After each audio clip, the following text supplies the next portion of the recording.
Sagement alignés dans le port de Paimpol, blottis l'un contre l'autre, les Beneteau Crédit Mutuel Bretagne Espoir et Performance sont à moins de 24 heures du départ de la solitaire du Figaro. Sur les bateaux, les skippers et leurs préparateurs assurent les dernières vérifications, mais déjà, ils ont un pied dans la course. Tout va bien, je sais que le bateau est prêt. Goulven, notre préparateur, a vraiment super bien travaillé sur le bateau. Je suis content de ma vitesse, de mes voiles, donc pour l'instant tout va bien. Je suis dans les starting blocks, j'ai vraiment envie d'y aller, pas stressé.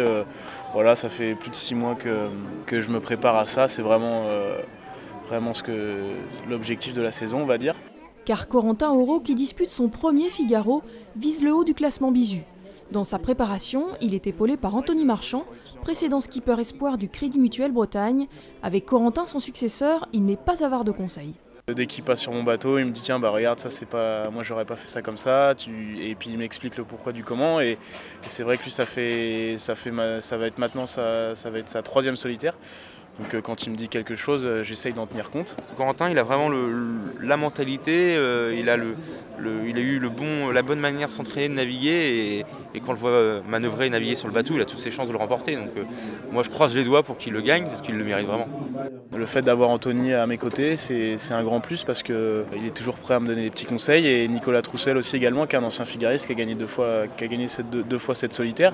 Nicolas Troussel, skipper élite de la filière d'excellence Crédit Mutuel Bretagne, ne court pas sur cette compétition. Mais il n'a pas résisté à l'envie de venir soutenir ses coéquipiers, d'abord pour leur faire profiter de son expérience, mais aussi parce que l'ambiance rappelle quelques souvenirs à ce double vainqueur du Figaro.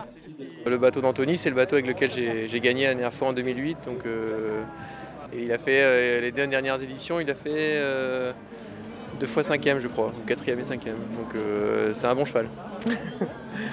S'ils ont besoin de moi, je suis là pour discuter, les rassurer s'il faut. S'ils ont des questions à me poser, après, c'est une course en solitaire, mais c'est aussi une préparation un peu en solitaire où chaque bateau doit être un peu à son image. Je peux raconter mon histoire et dire moi comment j'ai fait. Et après, c'est à eux aussi d'écrire leur histoire et de faire à leur manière. À 12h50 ce 24 juin à Paimpol, les 37 figaristes se sont élancés sous la pluie pour une première étape à l'assaut des côtes nord espagnoles. Durant cette course en 3 étapes, les marins parcourront au total 1432 milles, soit 2652 km. Arrivée prévue le 11 juillet à Cherbourg.